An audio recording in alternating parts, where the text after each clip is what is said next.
Bueno, buenos días a todos, muchas gracias por venir. Eh, Esta es una actividad más dentro del plan de festejos del 50 aniversario de Ameguino Servicios.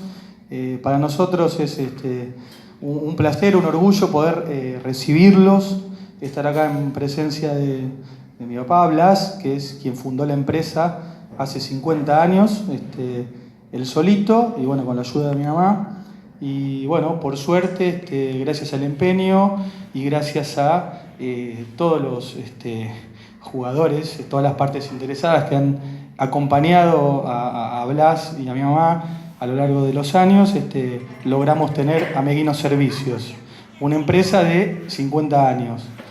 Hoy están presentes muchos de lo que les decía, las partes interesadas.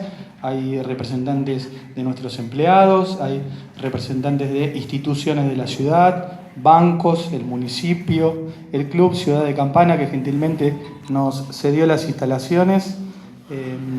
Y bueno, el motivo de esta charla y reunirnos es dejar algo para nuestra comunidad, para todos los que nos acompañan. Y en el día de hoy nos acompaña Agustín Echevarne, que es un especialista en desarrollo económico. Y bueno, hoy nos va a dar una disertación. Esperemos que salga todo bien. Muchas gracias. Bueno, muchas gracias. Es un placer estar aquí con ustedes en Campana, que me encanta venir. Y bueno, hoy vamos a hablar de un tema que es inevitable.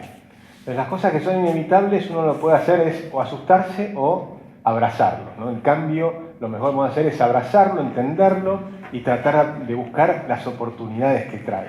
Pero el cambio está presente, es vertiginoso y lo que les voy a mostrar es que además se acelera. Y se acelera de una manera que es realmente impresionante. Si uno mira lo que pasó en estos últimos años, muchas veces los economistas hablan con números y se olvidan de pensar en la gente, pensar en las personas, pensar en la vida cotidiana. Entonces imaginémonos por un segundo la vida cotidiana hace 200 años. Hace 200 años había velas, pero no había luz. Había luz de vela, digamos. La gente trabajaba 14 horas. Salía a trabajar antes de que salga el sol y volvía cuando ya se había puesto el sol.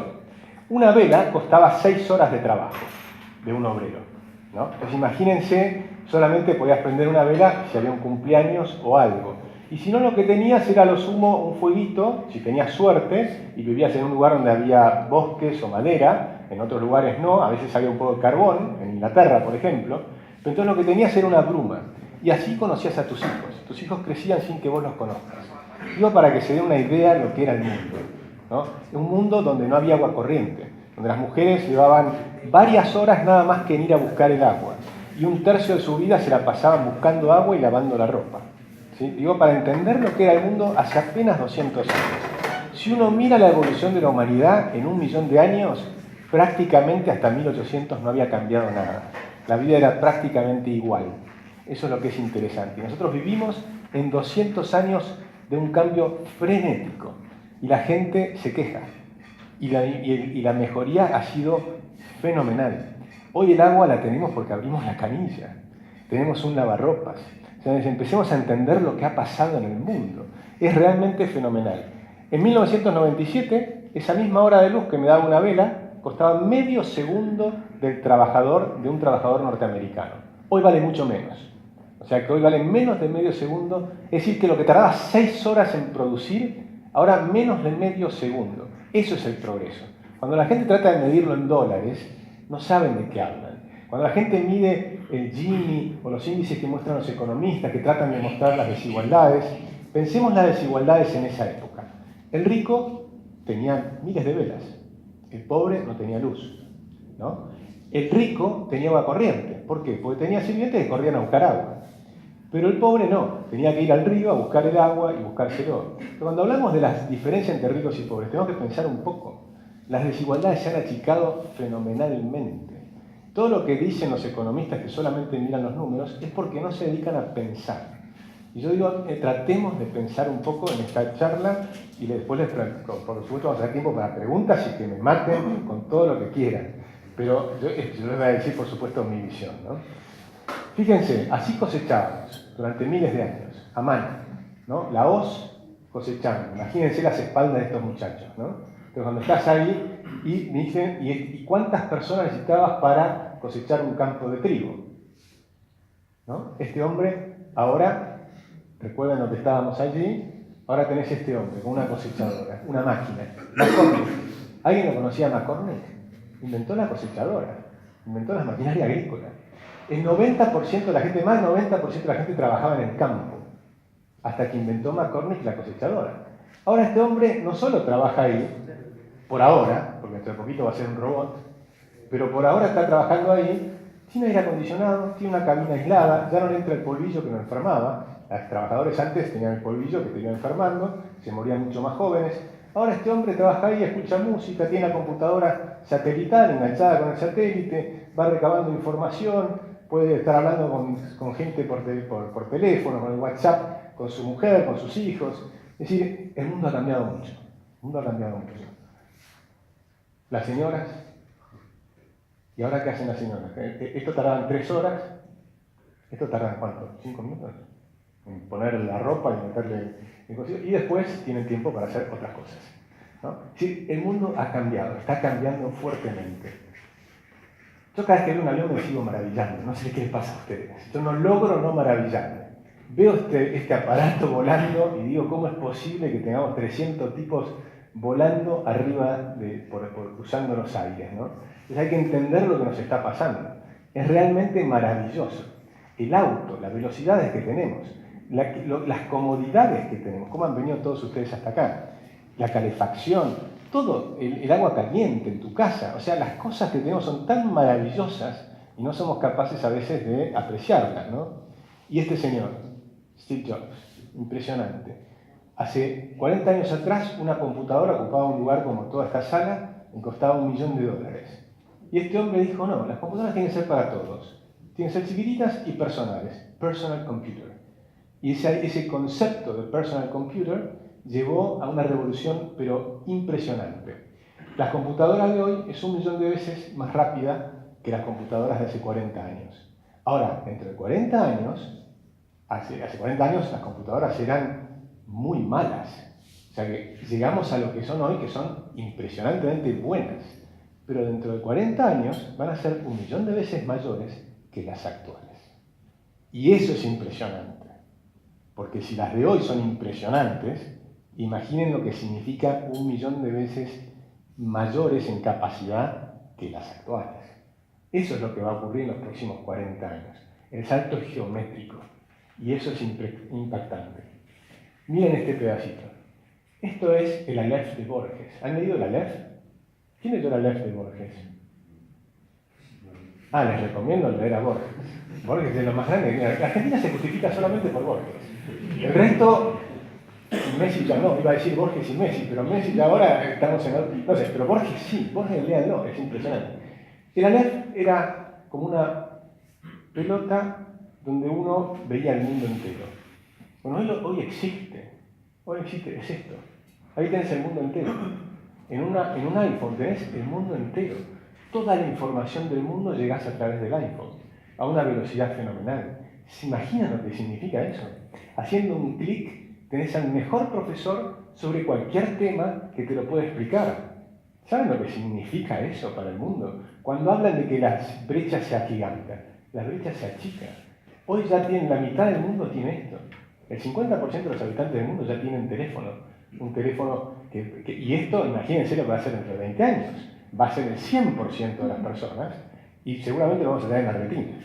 Entonces, imagínense hacia dónde va el mundo. Eso es lo que quiero tratar de transmitir. Este aparato, que lo vemos como si fuera tan simple, es magia. Es magia. Y de hecho, los que están en tecnología hoy te dicen que si obtenés un invento o estás pensando en algo, si no se parece a magia, ni me lo muestres. Tiene que ser mágico. Las cosas acá en adelante tienen que ser mágicas como estas, para que sean revolucionarias. Eso es lo que hay que comprender. Estamos en un salto cuántico de lo que está pasando en el mundo. ¿Qué es esto? Básicamente, esta evolución que tienen las computadoras, que desde el año 70 crecen al doble cada 2 años, cada 2 años duplican su capacidad y eso lo hace exponencial, ahora ocurre en 8 disciplinas. ¿no? En la robótica, en la ingeniería artificial, en la computación, pero también en el ADN, en todo lo que es biogenética, ¿no? Esto es un robot, en la nanotecnología. Esto, imagínense, esto es una célula y esto es un robot operando una célula. Entonces, esto es lo que va a ocurrir, esto todavía es un dibujo por ahora, pero esto es lo que va a ocurrir dentro de poco. Dentro de poco vas a tener capacidad de que, por lo menos están en los proyectos, de poder empezar a operar el cáncer célula por célula.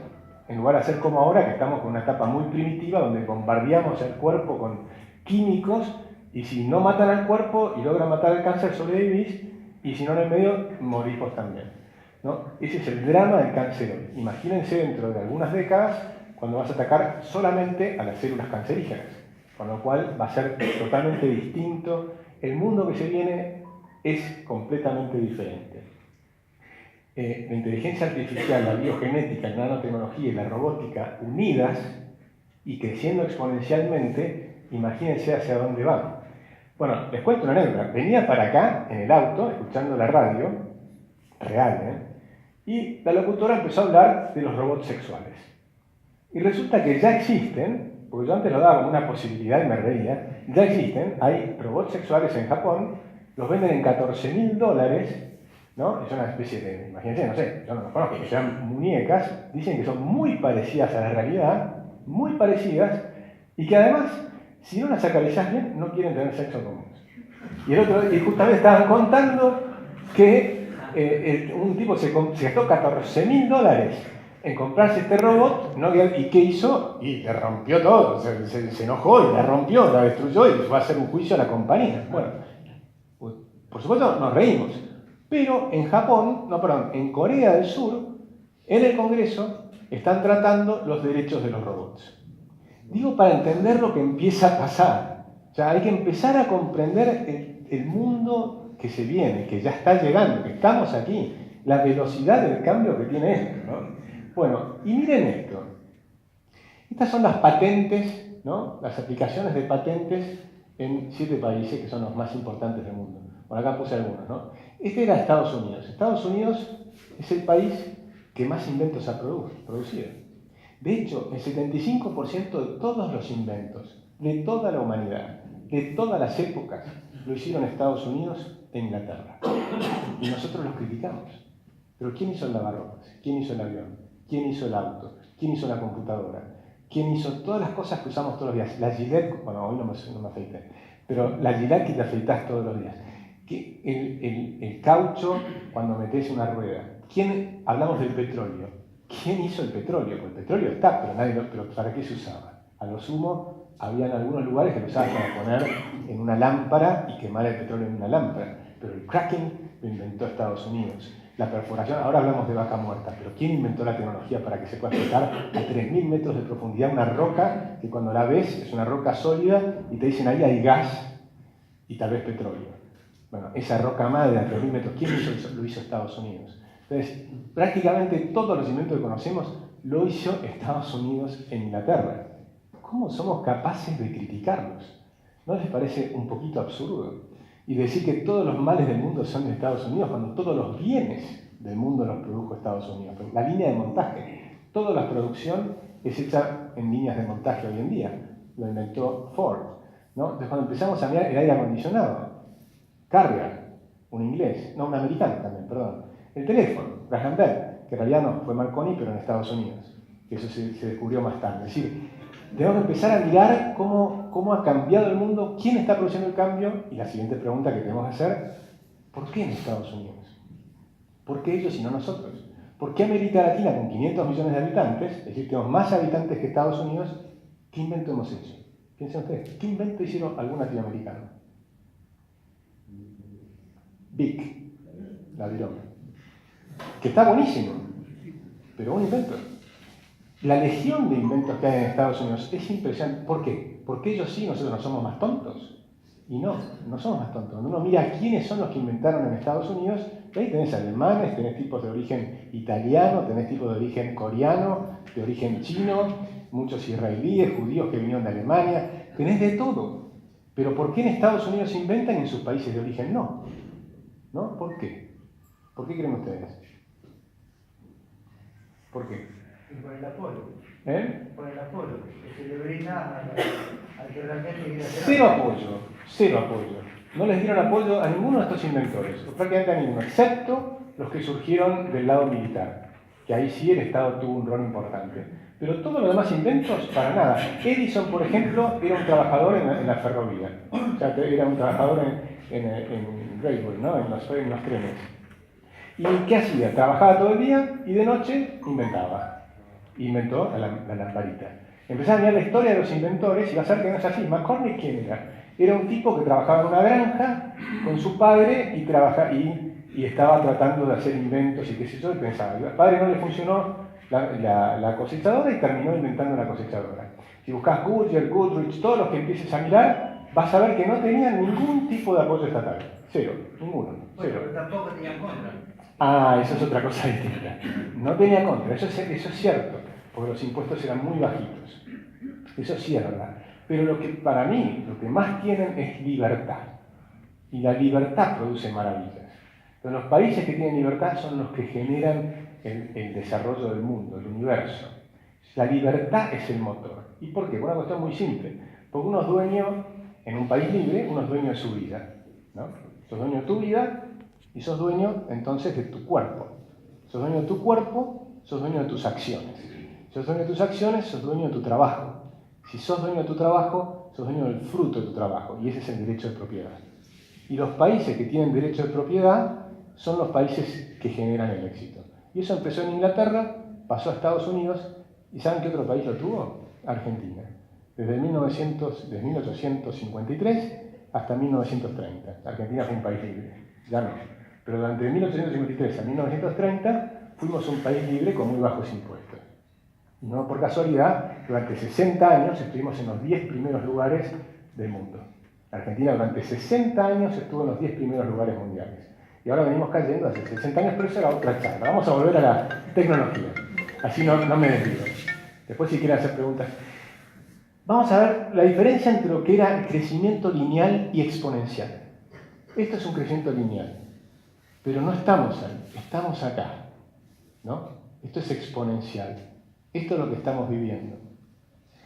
Y esta es la disrupción. Cuando nosotros creemos que estamos acá y en realidad estamos acá. Los argentinos queremos seguir así, pero el mundo está yendo para acá. ¿Y por qué queremos seguir así? Por ejemplo, los sindicatos.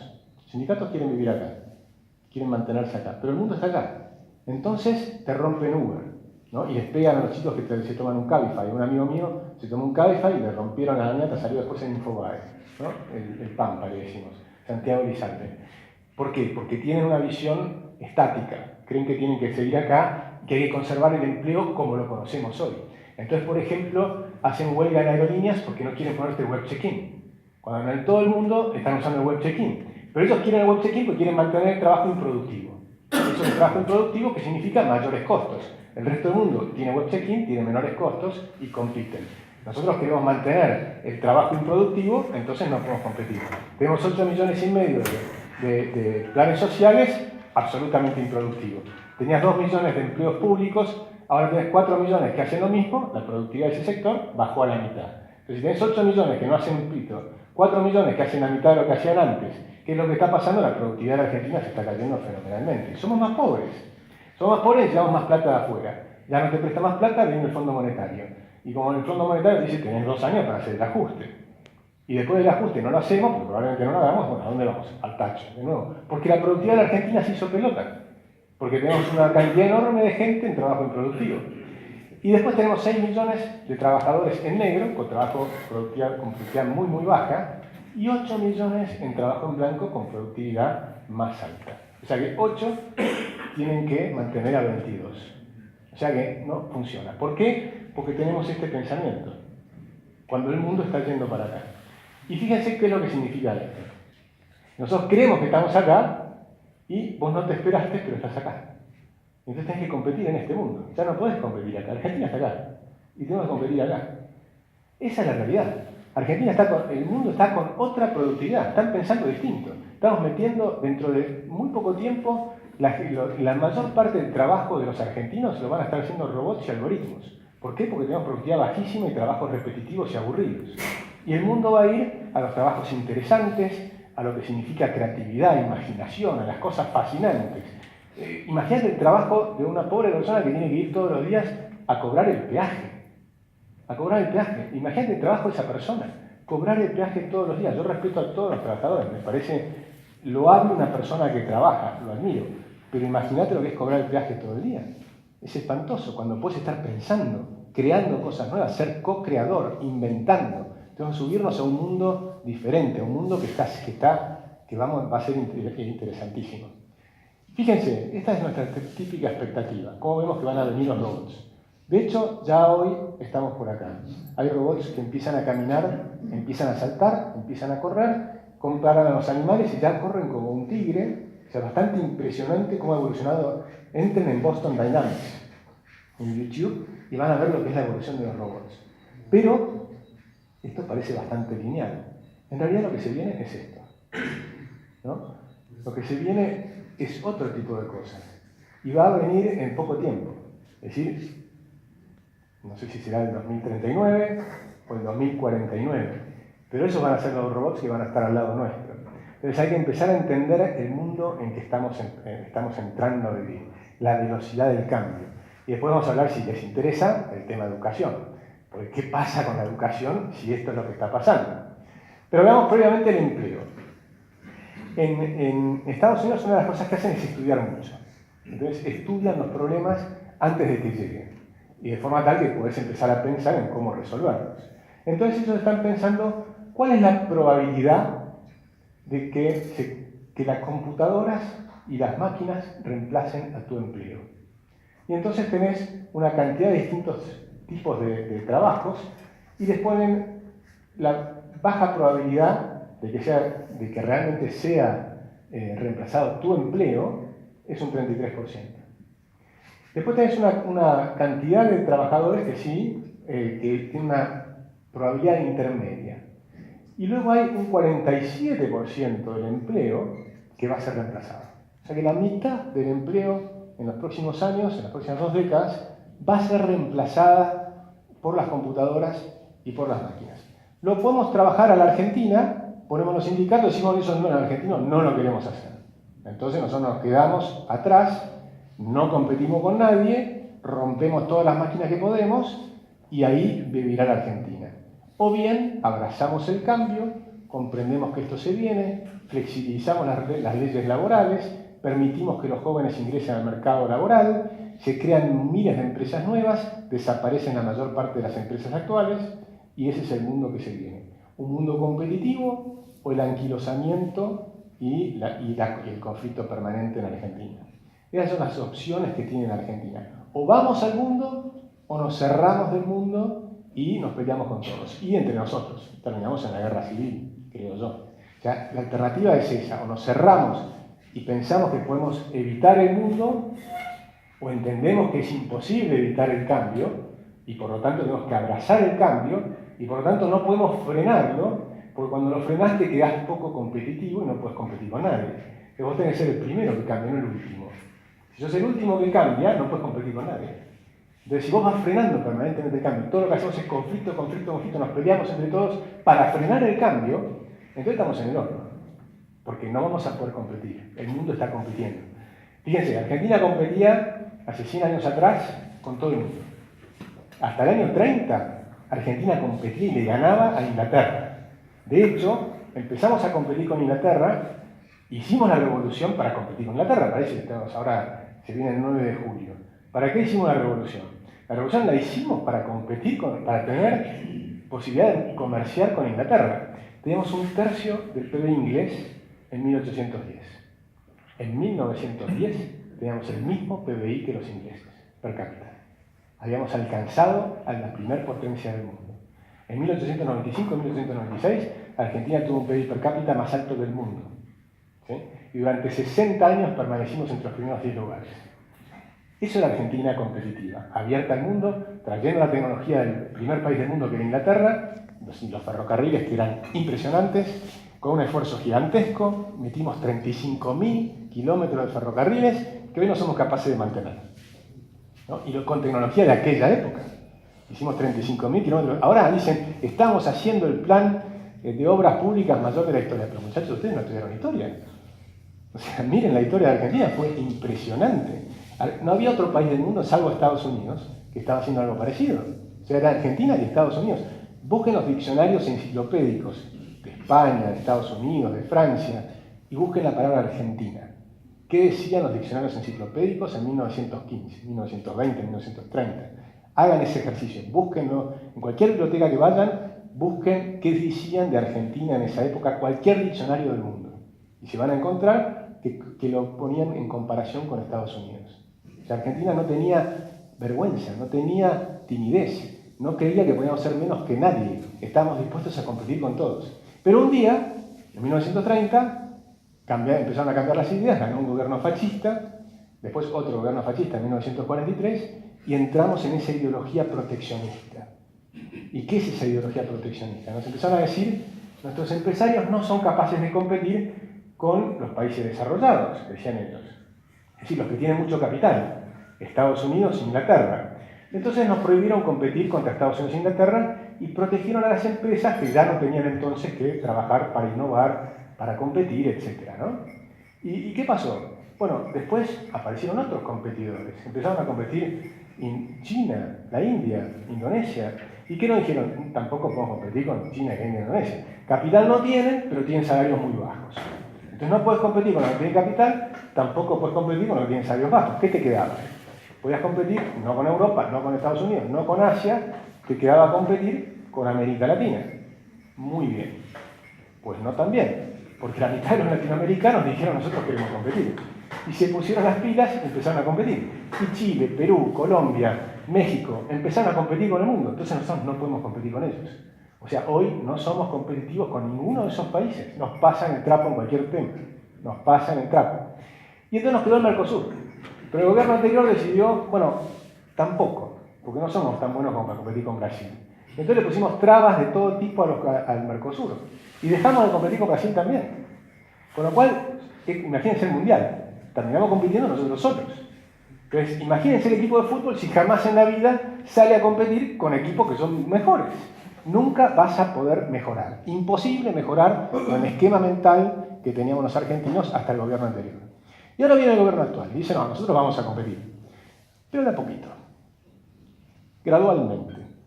Entonces, gradualmente, pero todavía no tenemos ningún solo tratado de libre comercio. Chile tiene 80 tratados de libre comercio, se comercia con todo el mundo, ¿no? Nosotros no tenemos ni uno solo. O sea, es tan gradual que todavía no empezó.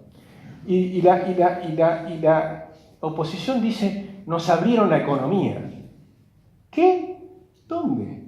Argentina tiene una protección fenomenal de las más altas del mundo, es uno de los países más cerrados del mundo. Hoy sigue siendo uno de los países más cerrados del mundo. Dicen, no, pero Estados Unidos tiene proteccionismo. Comparen, hagan los números. El arancel promedio de Estados Unidos es 1,5%.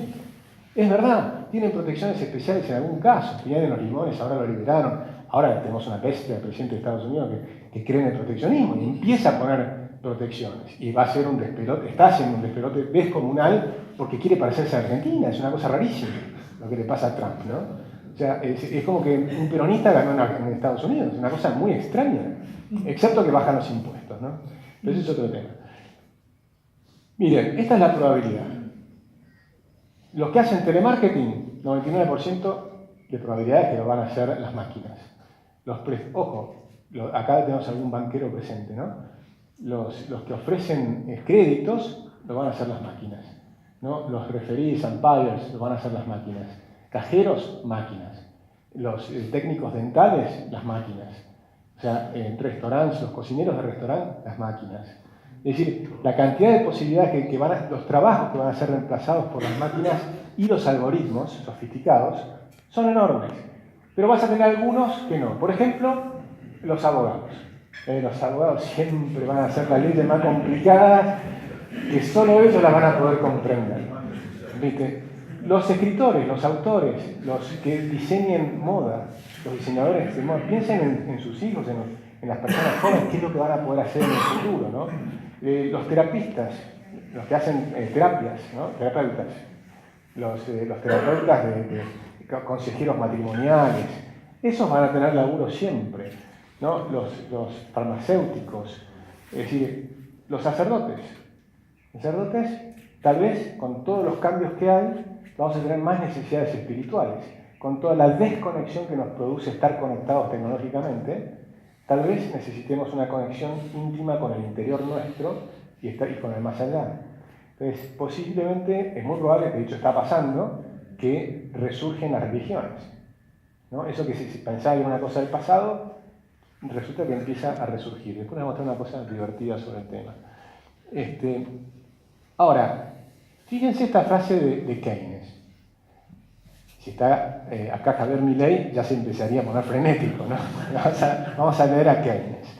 Keynes dice: la velocidad de los cambios nos daña y nos trae problemas de difícil solución.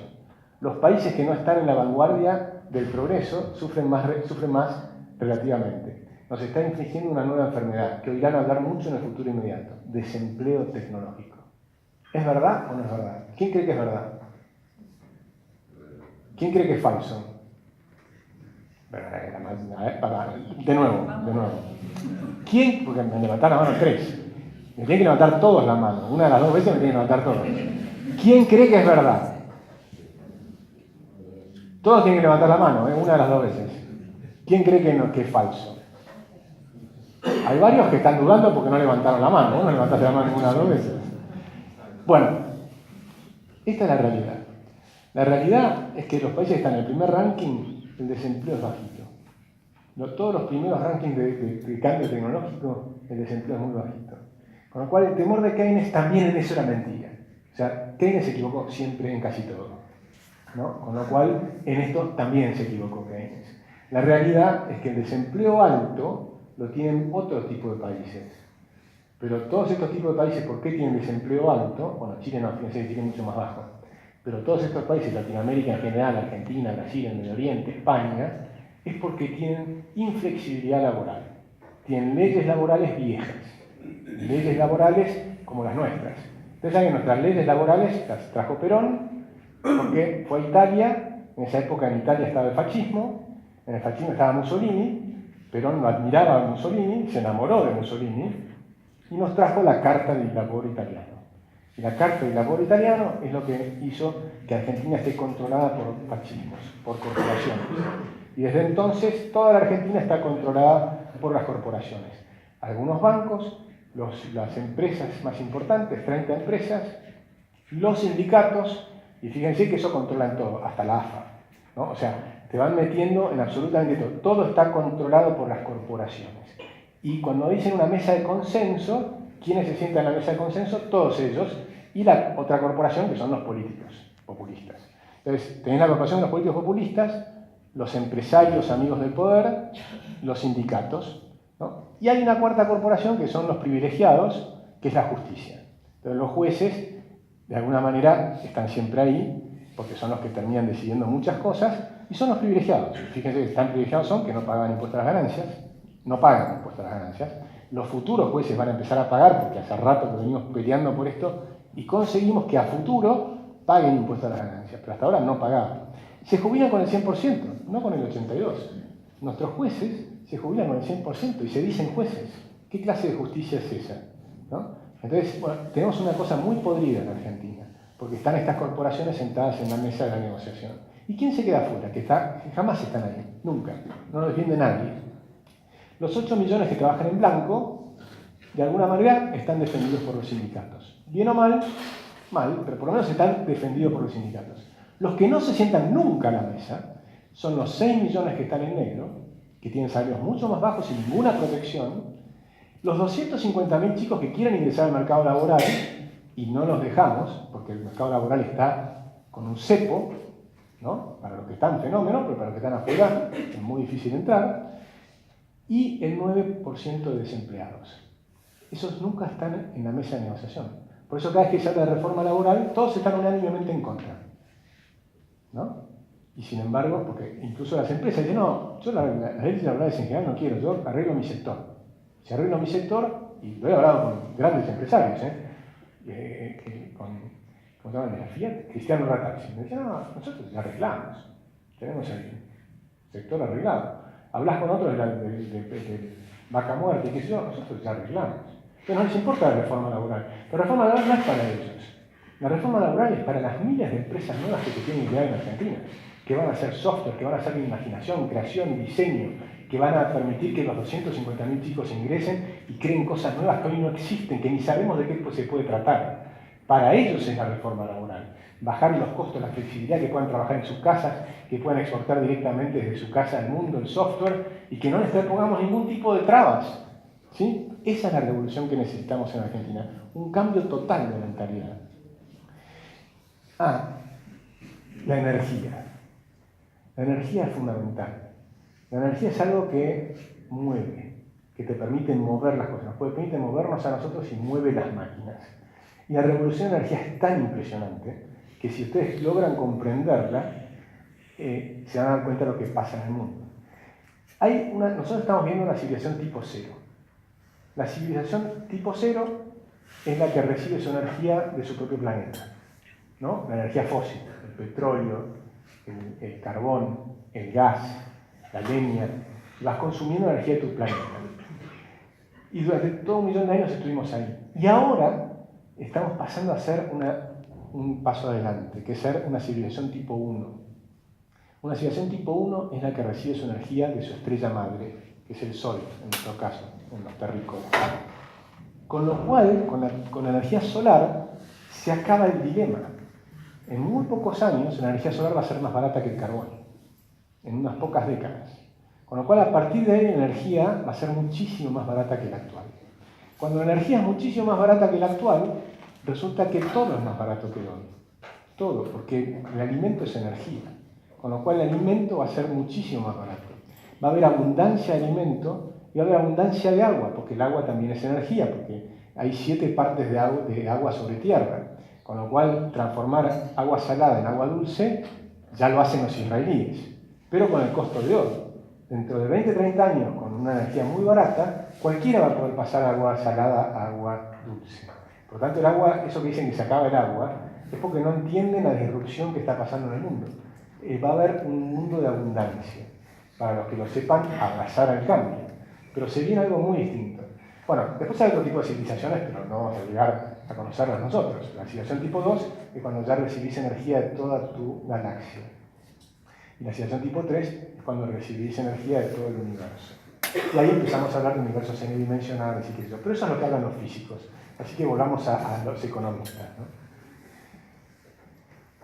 Lo interesante es que la mayor parte del mundo no está abrazando el cambio. Los que cambian son pequeños grupos. Es Silicon Valley, ¿no? Ahora en la China están haciendo un Silicon Valley, en la India están haciendo un Silicon Valley. Es decir, es un lugar, un pequeño grupo de gente, un pueblito, que empiezan a decir nosotros vamos a cambiar el mundo. Es Singularity University. En Singularity University es una universidad que fundaron 2 personas, Peter Diamandis y Ray Kurzweil. Yo leí un libro de Ray Kurzweil que fue el que me cambió la cabeza en el 2005, que empecé a dar de este tipo de charlas, porque entendí lo que era la exponencialidad. Y Ray Kurzweil pocos años después inventó la singularidad, la Universidad de la Singularidad. Y eso es en Estados Unidos, en Palo Alto. La NASA les concedió unos galpones que no estaba usando, que estaban en desusos, y ahí puso la universidad. Los alumnos de esa universidad tienen un objetivo, que es cambiar la vida de 1.000 millones de habitantes. Tienen que pensar cómo lograr, por ejemplo, eliminar la malaria en África. Y tienen un premio de $10 millones al que logre inventar algo que permita eliminar la malaria en África. Tiene un premio de $10 millones para la persona que logre tener un sistema que permita tener agua potable a los africanos en regiones aisladas, porque saben que las 2 principales causas de muerte en África son la malaria y la falta de agua potable. Entonces quieren eliminar eso en África. En Estados Unidos están pensando cómo hago para eliminar la muerte en África, ¿no? Estos seres horribles que nosotros hablamos, los americanos, piensan esas cosas y crean universidades para pensar en esas cuestiones. Eso es lo que hay que tratar de comprender, ¿no? Y las Fuerzas Armadas Americanas, que para mí es la parte negativa de los Estados Unidos, es cierto, fue muy positiva en una época, a mi juicio, porque nos defendieron en 2 guerras mundiales al mundo libre contra el nazismo, contra el fascismo, contra el comunismo. Pero hoy están haciendo muchas macanas. Pero sí siguen siendo un lugar muy interesante para entender cómo ven el mundo. Fíjense lo que están viendo. Ellos ven el mundo volátil, incierto, complejo y ambiguo. Y ese es el mundo en que vivimos, ¿no? Entonces tenemos un mundo donde la complejidad, para imaginarse qué significa esto, son 7.400 millones de personas, ¿no? Entonces imagínense el cerebro humano de un hombre, súper complejo. Ahora imaginémonos el cerebro de una mujer, más complejo, ¿no? Y tenemos 7.400 millones de habitantes y la mitad son mujeres. Y nos estamos interrelacionando permanentemente. Con lo cual imagínense lo que eso significa, la complejidad del mundo que estamos teniendo, que toman decisiones muchas veces por día, estamos tomando decisiones permanentemente. Y algún burócrata cree que puede dirigir eso. Olvídense, no funciona. La libertad sí, porque con la libertad surge un orden espontáneo. Y entonces no necesitamos que nadie nos dirija, sino simplemente que no nos pongan el pie encima. Los que creen que un burócrata puede comprender esto, se equivocan. No pueden comprender lo que están pensando ustedes. Es imposible que un burócrata sentado en un ministerio pueda comprender las miles de cosas que 250.000 chicos que ingresan al mercado laboral están pensando. Que ni saben lo que están haciendo, que es más, si tienen que ir al celular, que tienen que pedir al hijo, che, ¿me explicás cómo es esto? O sea, ¿cómo van a entender el mundo si no entienden ni siquiera su celular? Si entiendan, el mundo es muy distinto. Los chicos que nacen ahora nacen con un pulgar diferente. Ven con la velocidad que tienen con el pulgar. Nosotros no la tenemos. O sea, un burócrata de mi edad, ¿cómo va a entender el mundo? O sea, es imposible. El mercado espontáneamente, sin embargo, logra que todo eso se procese y llegue a un éxito. Y eso lo demuestra porque todos los países que son libres son los que funcionan mejor. Y todos los países donde los burócratas pretenden dirigir funcionan mal. Es así. Hay 300, no 300, hay 200 ejemplos para darles, porque hay 200 países en el mundo. Bueno, la volatilidad, lo inesperado, lo inestable, la duración desconocida, las cosas que ocurren muy rápido o que por ahí permanecen mucho tiempo, ¿no? El tiempo que se puede estirar. Porque ahora, en un segundo, que antes pasaba así, ya pasó, ¿qué pasó? Nada. Nada. En un segundo, en este mismo segundo, una computadora de IBM hace 200.000 millones de cálculos. En ese mismo segundo, ¿no? El mundo cambió. Ya el segundo no es lo mismo. Ahora en un segundo entran 200.000 millones de cálculos. Multipliquen por 3.000 millones de computadoras, en realidad mucho más, porque si tomás los celulares que no son computadoras, tenés 8.000 millones de computadoras en el mundo y están haciendo 100.000 millones de cálculos por segundo.